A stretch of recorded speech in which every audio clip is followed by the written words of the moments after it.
What is going on, everybody? Welcome to another edition of Recher Reacts. I am your host, Jay Recher. Hope everybody had a great Halloween today. And if you're still celebrating right now, be safe out there. A little bit early. You know, I like to usually go live at midnight, but it's 10 p.m. I want to get this thing rolling and get on and hop on with you and talk all things sports. As always, follow me on all social media platforms: Twitter, Instagram, Facebook, YouTube, TikTok. I am everywhere.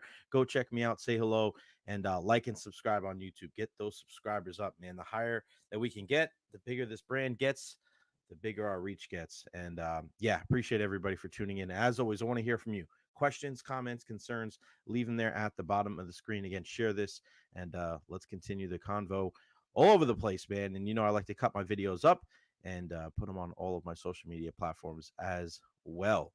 Yeah, just got done trick or treating a little bit. I'm gonna. Anybody watch Suits out there? We just started watching Suits, and really like that show. So after this, I'll be cutting up videos, putting them up on my social media, and watching Suits while I am at it. All right. So a couple of things that I want to touch on today on the program. First off, I want to talk about who's to blame for the Yankees losing the World Series. You know, you look at everything that has transpired in the last week or so with this team, and there's a lot of blame to go around. So we're going to take a deep dive into that and kind of what sets apart teams like the Los Angeles Dodgers from everybody else. Also, the retiring of one of the great play-by-play broadcasters in Bob Costas. Wow, what a career that he's had. Ford Frick Award winner. But there was something just not jiving with Bob Costas and some of these older play-by-play guys that I think there's a lot of young fans out there missing the boat. And then we got another one. We've got another one, another culprit of letting go of the ball before the goal line. We've seen it multiple times already, and it happened again tonight. I was going to wait to go live until after the Jets Texans game, but then when I saw what Malachi Corley did, I just said, screw it. I am not staying up and I'm not watching this whole freaking game before I go live and start talking about sports. Just not going to happen. Again, at JRetro on all social media content, all of my social media platforms. And then like and subscribe to the YouTube channel. We got some great stuff there at 95.3 WDAE. Our guy James Donlan, the producer of the Jay and Zach show, he's been crushing it. A lot of great video content there. So go check that out as soon as you can. All right. World Series wrapped up last night. The Dodgers take it home in 5 games. The Yankees jump out to a 5-0 lead, and they just blow it. That fifth inning was atrocious. Anything that could have went wrong for the Yankees in that fifth inning, it did.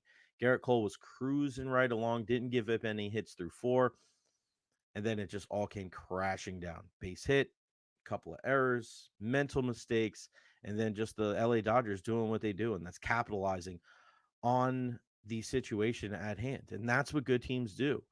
They pounce when their prey is weak. And I did question Dave Roberts and the way he handled game 4. He had a 3-0 series lead, and I thought he kind of bagged it in game 4. He was just like, all right, we're going to play the long game here. And I mentioned, I don't know if it was here or it was on the show, it's a move that if it works out, you're a genius. If not, you're like, why the hell would you let the Yankees off the mat? Now, there's no way to know going into game 5 that the Yankees are going to play that poorly in the fifth inning to kind of just absolutely blow it. They choked in that's one of the worst choke jobs you're going to see in all of sports. But the Dodgers also made the most of it. It's not just what the Yankees didn't do, it's what the Dodgers did do, because you get 4 outs an inning sometimes. Sometimes you get 5. You very rarely get 6, but what the Dodgers did, they came all the way back, and then you saw the way that they were able to win. A couple of sac flies, bases loaded, nobody out. They were smart. They put the ball in play. They kept the ball in the air. They drove it to the outfield. And that's the way they were able to win the World Series. That in game 5. But you can't just look at the game 5 loss. I think you look at the entirety of the whole thing. And who is to blame for the Yankees' loss in the World Series? Is it Aaron Judge? Is it Aaron Boone? Is it Garrett Cole? Well, my answer is D, all the above. They all had a hand in this. And when you look at successful teams in any sport, they do the little things. That is what makes the Los Angeles Dodgers so good. Yes, I know they spent a bunch of money on free agents. They made some key trades. I understand that. But when a bunt needs to get down, the Dodgers get the bunt down. When a defensive play needs to be made, they make the play. When they need to hit a sacrifice fly and just, play for the team instead of their own individual statistics, they do that as well. The Yankees, not the same. You could tell the relative inexperience from the Yankees not being on that stage before in that series against the Dodgers. Talent wise, I mean, it's pretty even across the board. But when you look at the way the Dodgers played, they grinded out at bats and they did all of the little things. Go back to the late 90s, why the Yankees were so good, the last real dynasty in the major leagues. It wasn't that they spent way more money than everybody else and they went out and got all the big free agents and their payroll was just hundreds of millions of dollars above everybody else and they just dominated because of that. No, they played the game the right way. They had a strong bullpen, they had strong starters, they had guys that could play defense, they ran the bases well, they got down bunts when you needed them to, and they grinded out at bats. It didn't matter if it was the guy at the leadoff spot or the guy in the 9 hole. The Yankees just don't have that right now. They don't. They're going to be able to bludgeon some of these weaker teams. They're going to be able to get back into games off of one swing of the bat because they have incredible power. But when you play a team like the Dodgers, you need to be able to do the little things. The details are so important. The margins are so fine. And you get exposed if you don't do the little things. And you saw an example of this in the Cleveland series, the only game that the Guardians won. Jose Trevino hits an RBI single. He gets picked off of first base. Cleveland won that game. Now, that was just one game. The Yankees were better the entire series. But when you look at the Dodgers, they kept their foot on the gas the entire time. And when you look at any of the successful baseball teams, for any, kind of long period of time, they're all built the same way. They all do the same thing come October. That's why the same teams are kind of in there year in, year out. Mentioned the Yankees in the late 90s. I think the best team in the last 10 or 15 years has probably been the Houston Astros. But look at their team. Great starting pitching, really good in the bullpen. And whether it was Altuve or Correa or Pena or Bregman or Alvarez or Tucker, like all of these guys, Gurriel, like George Springer, every single one of those guys grinded out at bats. It was not easy at all. It wasn't just, all right, here's 3 pitches. Good morning, good afternoon, good night. It didn't matter. That's not the way it goes. And the Dodgers were able to expose the Yankees in this series. You want to blame Aaron Boone for some of the decisions that he made, going to the bullpen maybe a little bit too early in game 1. That's fair. I don't think he was the most egregious person in this series to blame.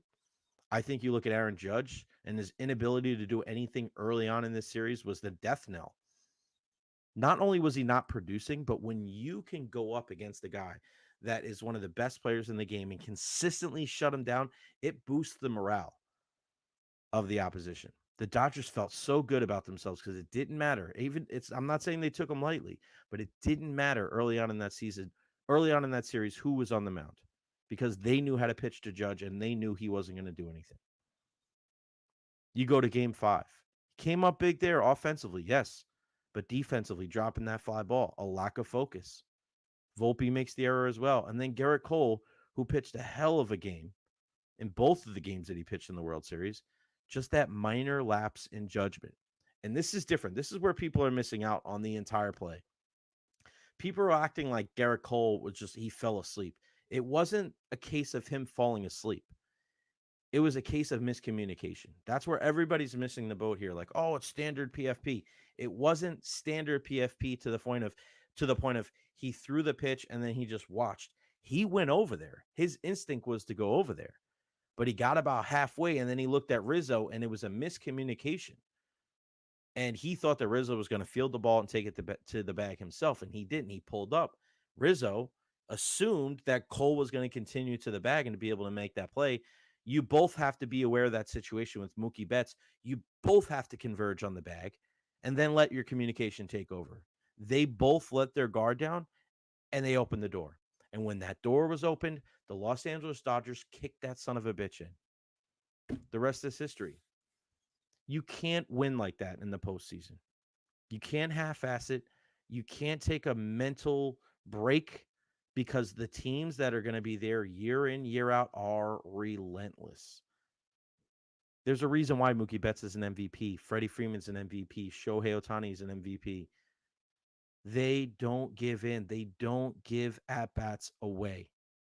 And you saw in that series, whether it was defensively, offensively, base running, pitching, the Dodgers, they just did not let up. And that is why they're the champs. And that's why the Yankees are going home.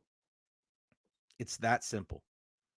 There's really not, you don't have to look too much into it. You don't have to make, say, oh, yeah, through these numbers and this and that. No, it's, you got to do the little things. Every single team does it in professional sports that is standing at the top of the mountain at the end of the year. The little things. Look at the Chiefs. In basketball, look at the Boston Celtics. In hockey, look at what the Florida Panthers were able to do last year.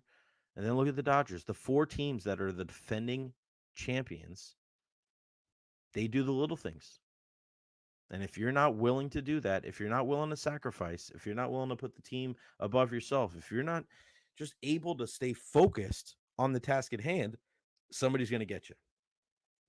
You can make 200 million, you can make 300 million. Think about that. The Yankees were fantastic this year. You have an MVP season from Aaron Judge. Garrett Cole bounced back from injury. And I thought he got stronger as the year went on. And those two guys were two of the main culprits of why the Yankees lost game 5 and ultimately lost that series. You cannot let up. And that's why baseball is so hard. It's a game of failure. You have to stay locked in all year long. And if you don't, you'll get exposed. And that's exactly what happened with the Yankees. When you look at Juan Soto, I thought it was very interesting after the World Series game 5 that he was speaking about his future. And man, you want to talk about a guy that sounds like he is going to go to the highest bidder. Just go back and listen to what he had to say. Wasn't too much about his affinity of playing in New York or playing with the Yankees. He was more focused at that time of his future in free agency. And you know what it sounded like? It sounded a lot like Garrett Cole after his last game with the Houston Astros. Sometimes these guys know. They know. Let me put it like this. Sometimes these guys know where their future is not. They may not know exactly where it is going to be, but they sure as hell know where it isn't going to be. And there is just a part of me that thinks that there's no way that Juan Soto is going back to the Yankees. It's just not going to happen. They need to spend money in a lot of different places. They need a first baseman. They need to figure out what they're doing with Jazz Chisholm. Is he going to be your third baseman? Are you going to move him to second and move on from Gleyber Torres? Is Jason Dominguez your new left fielder? Is Verdugo going to stay? Is he going to go? You probably have to go get another starter. Do you look to Japan? Maybe Sasaki's the guy. You have to shore up the bullpen. Clay Holmes is a free agent. Yeah, I mean, it's a very interesting proposition. But if I had my druthers, I think it makes a lot of sense that Juan Soto is going to go to the Mets. Steve Cohen's got more money than he knows what to do with. He needs to make he needs to make a big splash in the worst way. I don't think he's going to bring back Pete Alonso. He's got Francisco Lindor, so he already has an MVP type player. That 1-2 punch that you saw this year with Juan Soto and Aaron Judge, I think you see that next year in Queens with Juan Soto and Francisco Lindor. You got Mark Vientos. You got a bunch of other guys that grind out at bats. Nimmo, McNeil. You got your catcher in Francisco Alvarez. Yeah, I just think it makes a lot of sense. I don't see the Yankees committing that much money to Soto, Cole, and Judge. They need way more than just one guy. And they're, when you talk about the strength, I mean, you look at their outfield. Maybe you do bring Verdugo back. You got Jason Dominguez waiting in the wings. Stanton's still going to be there, so that's your DH. He's going to play some games in the outfield as well. But there's just something about the way he was speaking. It just seems like Juan Soto, it's one and done in the Boogie Down Bronx. All right. Again, follow me on all social media platforms, Twitter, Instagram, Facebook, YouTube. Also, like and subscribe on YouTube here. If you have any questions, comments, concerns, leave them there at the bottom of the screen. I hate cancer. The players did enough to lose the game at the end. Yeah, I mean, that's the way it goes. It was a lot of times it just falls on the players. We always want to blame the coaches, and we see it a lot in the Tampa Bay area. Everybody always wants to blame Todd Bowles. Well, the players got to take ownership too. Todd can't go out there and throw the football. He can't go out there and make the tackles. He can't go out there and stay consistent in coverage. It's the same thing with Aaron Boone. I have not been a guy that is shy in saying that I think Aaron Boone needs to be better, but I look at all the decisions that he could have made and he did make, and I don't put him at the top of the list. Like ultimately the buck stops with him, and the Yankees are different than everybody else. Like it's a failure if they don't win the World Series. It's just the name of the game. And listen, for Aaron Boone, he's just, I think that warrants, bringing him back and seeing if they can build on last year, build on this year. Got some good young pieces in Anthony Volpe as well as, Austin Wells. So, I'm sure Brian Cashman and the Steinbrenners are looking at it like, okay, didn't end the way that we wanted, but certainly a step forward after missing the playoffs last year. But I want to address something real quick that Chris Rose said. Uh, Longtime TV guy, sports, big baseball, Cleveland fan. We saw him so many years on Intentional Talk on MLB Network. Got the utmost respect for Chris Rose, but he kind of went off on a little bit of a tirade on Yankees and Yankee fans saying that this year is a failure because they didn't win the World Series. And then he started saying things like, well, did you not enjoy what happened going to the World Series? Did you not enjoy Aaron Judge hitting all of those home runs? Yeah, I think a lot of Yankee fans did. What does that have to do with the season being a failure or not? The Yankees and the way that their fans view their season is completely different than any other team in professional sports.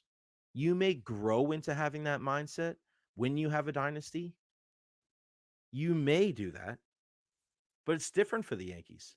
When you're the most successful team out of the four major sports and you win pretty much a World Series in every decade, when you look at the last 80 years, there's way more decades where the Yankees have won a World Series where they haven't. Let's just look in the last century. So when you don't win the World Series, yes, it is a failure to the Yankees and Yankee fans. You can ask every guy that's ever put on the pinstripes, they'll tell you the same. Any other person that grew up a Yankee fan, they'll tell you the exact same thing. Now, as I said, you can grow into that. If you're the Golden State Warriors in their heyday with Clay and Curry and KD and Draymond Green and all those great players, if you don't win the championship with that team, it's a failure. I know Giannis said something different, but I'm sorry that fans, there's certain people that don't agree with that. If Giannis won multiple championships, it's championship or bust. You go ask Tom Brady, you go ask Bill Belichick if they took any solace, any, oh, wow, silver linings from those years they didn't win the Super Bowl. You think the two times they lost to the Giants and the time they lost to the Eagles, you think they look at that like, yeah, it was a great season, blah, blah. No, they look at it as a missed opportunity. But the Yankees are different. They've won 27 of them. So, yeah, they're going to look at it differently. I don't know why this is so hard to believe. And maybe because, and my thing to Chris is, it doesn't mean you're not grateful for the season. It doesn't mean you didn't have happy moments, but it's a failure. Your goal should be to win the championship. And if you make it there, if you have a team with Garrett Cole and Aaron Judge and Giancarlo Stanton and Juan Soto, it's championship or bust. This isn't happy to be here type of thing. Talking about, oh, the history doesn't matter. Well, the history does matter. It does. Chris, you're a Cleveland fan, right? The Cleveland Browns, one of the storied franchises in the NFL, right? I'm sure a lot of people would agree to that. But if you look at the Cleveland Browns franchise, they headed for the hills. They left. They went to Baltimore. They bounced. Then they came back, and they're probably one of the biggest laughing stocks in professional sports. You have more freaking quarterbacks that have been under center for that team in the last decade than any other team in the NFL. You traded away a ton of draft picks and gave the largest guaranteed contract at the time to a guy that settled 20 sexual assault cases. And then he gets booed when he comes on the field, and then he gets cheered when he gets injured. Is that a great fan base? Is that a great organization? Now, if you're going to tell me, well, yeah, because of the history, well, you can't have it both ways, right? I still think it is. I still think it is a storied franchise, even though they have struggled in the last 10, 20, 30 years. I get that. But I'm not going to ignore what happened in the 80s, right? I'm not going to ignore the dog pound in those fans and how much football means to them in Cleveland. You can't just accept history when it's convenient, nor can you ignore history when it's convenient. It's all together. So to say that the Yankee fans out there should forget about the 27 World Series and this isn't the 90s, yeah, I understand that. I think a lot of people understand that. But the mindset doesn't change, especially if you're over 35. That's what you grew up on. Those teams that you cheered for when you were kids, those players, like that sticks with you for the rest of your life.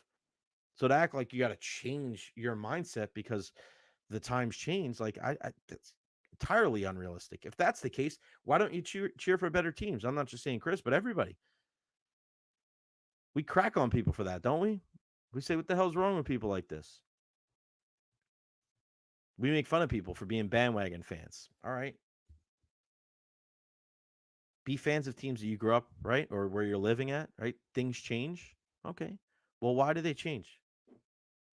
Why do they stay the same? Because of the history. All right. Moving on. Speaking of history, one of the best ever when it comes to play-by-play broadcasters, Bob Costas has decided to hang him up. And when you look at Bob Costas, a guy, it seems like he's been doing it forever. 42 seasons. And he's done games in the past, MLB Network and TBS Sports, called games on NBC in the 80s, again, 90s, 2000s. I remember him vividly calling some of Michael Jordan's biggest shots and biggest games during that Bulls dynasty in the 90s. Go ask Bulls fans in the 90s if they didn't win the championship with Jordan there. Would that have been a failure if they lost? You bet your sweet ass it would have been. Ask the Cowboys fans that in the 90s. Hell, they're still hanging on that. And we like to joke about it, but how do you get away from that? How do you get away from not thinking that your team is America's team, right? They're the most marketable team in all of sports. They get more primetime games than anybody. It has nothing to do with recent history. It has to do with their entire history, their franchise as a whole. But I wanted to show some love to Bob Costas today because he is an absolute legend. And I really think that a lot of young fans are missing the boat on guys like him and Al Michaels. There's a different technique with some of these older broadcasters that I think everybody looks at and goes like, this guy sucks. He's not good enough. Like, we're so quick to just shit all over something that we don't know and we're not accustomed to. And I think in this age where we're living in, where everybody wants to be so reactionary, I need an opinion here. I got to get my opinion here. This sucks. This is great. Blah, blah, blah. Sometimes it's better to just shut the fuck up and listen. Listen. Let it breathe. Bob Costas did a great job of staying even keel and letting the stuff on the TV, letting the action be the star. Nowadays, we have way too many broadcasters that want to yell and scream and they blah, blah, blah, and they make it all about them. Now, listen, some of those guys are great when it's authentic. A guy like Gus Johnson comes to mind. I love Gus Johnson. Okay. But when you have these guys that are just incessantly screaming and they're trying to speak over the action and make it all about them, man, nobody's trying to tune in for the play-by-play guy. So some of these older cats that are a lot more even keel, they kind of just let the play do the talking on, especially on television. It's not on radio. I think it's a lost art. Doc Emmerich was the same way. People forget that. Vin Scully was the same way. Bob Costas comes in. He's that same ilk of those guys. And for some reason, people just wanted to crap all over him every time he cracked the mic for baseball. And I just thought it was ridiculous. Stupid. Respect these guys that are freaking Hall of Famers, these guys that have been to more games than you could even dream of. Show some respect. And then finally, it happened again. It freaking happened again in the matchup between the Texans and the Jets. Malachi Corley, this is a guy that I can't believe this happened again. I cannot believe it. I say I can't, but I do. I can. This third round pick that everybody going into the season was saying that it was going to be such a factor for this Jets team. Watch out. This is a weapon, a Swiss Army knife, 5'11", 215, a hilltopper out of Western Kentucky. third round pick, 65th overall from the Jets. You put him there with Garrett Wilson and the two running backs and Aaron Rodgers. This guy's going to be a dynamo. He's got one catch for 4 yards. Like, where are we at? Where are we at with Malachi Corley? Oh, I'll tell you where we're at going into this game. One catch for 4 yards. He gets this ball. He runs it into the end zone, but wait, he doesn't run it into the end zone. He drops it before he crosses the goal line. Again, I can't quite understand the lack of focus and discipline from these football players. You saw the UCF player a couple weeks ago. You saw Deshaun Jackson famously do it years ago. Kyle Pitts did it last week against the Buccaneers. He's lucky. He is lucky that there wasn't a video camera, that there wasn't a shot down the goal line like we saw here on this Thursday night game for Malachi Corley, because I really do believe that Kyle Pitts lollygagging across the goal line there, he would have got found out if there was a proper camera view. It's mind-boggling too that this billion-dollar corporation known as the National Football League doesn't have goal line technology at every single stadium that they're in. There's only 32 of them. What are we doing? But I say that to Corley too. Dude, you haven't made any kind of impact as a rookie. Zip, zilch, nada. This is your chance to get this game started on the right foot, and you drop the ball again. These guys need to pay attention. There's too many professional athletes out there that don't pay attention to what's going on. Turn on a game every once in a while. Do some homework on the history of the sport. Those who don't learn history are condemned to repeat it. We're seeing it time and time and time again. If these guys would pay attention to what's going on outside of just their little bubble, maybe if they took their headphones off and stopped listening to music and they started to be a little bit more present and aware of what was going on, maybe these type of things wouldn't happen. But again, guys are in their own little world. They're so focused on the celebration. We're so focused on the me, that you lose the plot. You lose the point. And then you don't do what? The little things. You know, out of all the teams in professional sports, the one team that does the little things maybe the worst, the New York Jets. The New York Jets. The difference between greatness and just being an absolute laughingstock. They're on their way to being 2-7. 2-7. You think this is what Devontae Adams signed up for? Oof. I bet you it is not. All right, that's going to wrap it up for me. I'm going to go watch some Suits and cut up some of these videos. At Recher on all these social media platforms, Twitter, Instagram, Facebook, YouTube, TikTok. Go follow me there. A lot of great content the last couple of weeks, especially when Steven Stamkos returned to Amalie Arena on Monday night. So many great videos. So glad that Stammer took a couple minutes out of his day for a one-on-one chat with me. Like and subscribe on YouTube. Trying to get those subscribers up. My interview podcast, the Recher podcast, is coming up before you know it. Working on that. Hopefully going to get an interview or two in before the start of the year, and it's going to kick off probably in 2025, but very early, probably in January. But very, very excited about that. Big things coming ahead in 2025 for ya boy right here on the program. Everybody, hope you had a wonderful Halloween. Back in action tomorrow on Jay and Zach, 95.3 WDAE and AM 620, starting at noon with my guy, Zach Blobner. Don't eat too much candy. You'll have a tummy ache before you go to sleep.